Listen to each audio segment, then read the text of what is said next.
কোটিপতি একটা মূল্যবান শব্দ। এই কোটিপতি কে না হতে চায়? আপনি, আমি, আমরা সবাই কোটিপতি হতে চাই, কিন্তু আমরা কেউ কোটিপতি হওয়ার স্বপ্ন দেখি, আবার কেউ দিন গুনি সময় পার করি যাতে আলাদিনের চেরাগ বা 7 রাজার গুপ্তধন পাওয়া যায়, যা দিয়ে আমরা কোটিপতি হতে পারি। আসলে এভাবে কোনোদিন কোটিপতি হওয়া যায় না। তাহলে আপনার মনে প্রশ্ন জাগতে পারে, আমরা কি তাহলে কোনোদিন বিলিয়নিয়র বা কোটিপতি হতে পারবো না? অবশ্যই পারবো বলেই আমি রিমনেশন রানা আপনাদের সামনে হাজির হয়েছি। আমি এখন রয়েছি এশিয়ার এমন একটি দেশে, যে দেশটিতে পৃথিবীর সবচেয়ে বেশি 90 বিলিয়নিয়র বা কোটিপতি রয়েছে। এমনকি প্রতিদিন এই দেশটিতে কোটিপতি বা বিলিয়নিয়রের সংখ্যা বেড়েই চলেছে। তো বন্ধুরা, আপনারা ইতিমধ্যে বুঝে গেছেন আমি আপনাদের সাথে কি নিয়ে কথা বলছি। চীন নিয়ে কথা বলছি। হ্যাঁ, আমি আপনাদের চীন সম্পর্কে বলেছি। এখন আপনাদের মনে আরও একটি প্রশ্ন আসতে পারে, কোটিপতি হওয়ার সাথে চীনের কি সম্পর্ক? অবশ্যই সম্পর্ক আছে।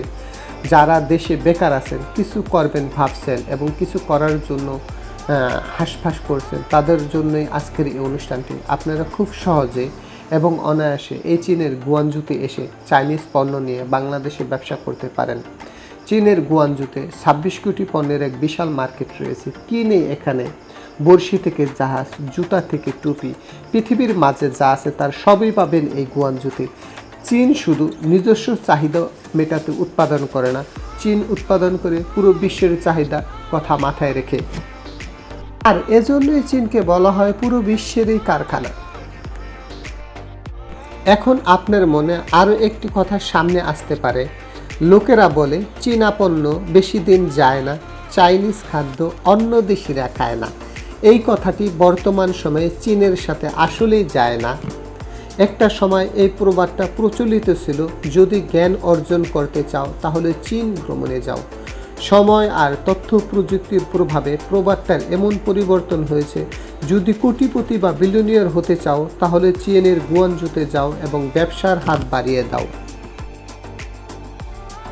বন্ধুরা, আপনারা যারা গুয়ানজু এবং চীন সম্পর্কে বিভিন্ন তথ্য পেতে চান এবং বিশ্বের বিভিন্ন প্রান্ত সম্পর্কে বিভিন্ন মজার চমকপ্রদ তথ্য জানতে চান, তারা অবশ্যই আমার এই চ্যানেলটি সাবস্ক্রাইব করে আমার পাশে থাকবেন এবং যারা ফেসবুক পেজ থেকে দেখছেন অবশ্যই আমার ফেসবুক পেজে ফলো দিয়ে রাখবেন।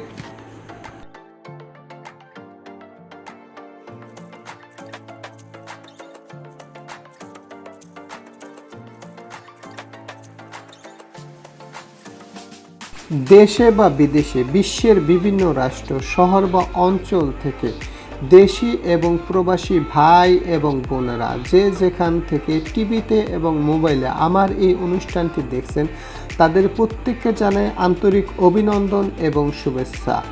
আপনাদের একটি অনুপ্রেরণা বা উৎসাহ আমাকে আরও একটি নতুন ভিডিও তৈরিতে উৎসাহ দেবে। আবার দেখা হবে নতুন কোনো জায়গায় নতুন কোনো ভিডিও নিয়ে। এ পর্যন্ত আপনারা সকলেই ভালো থাকবেন। সবার প্রতি শুভকামনা রইল। আল্লাহ হাফেজ।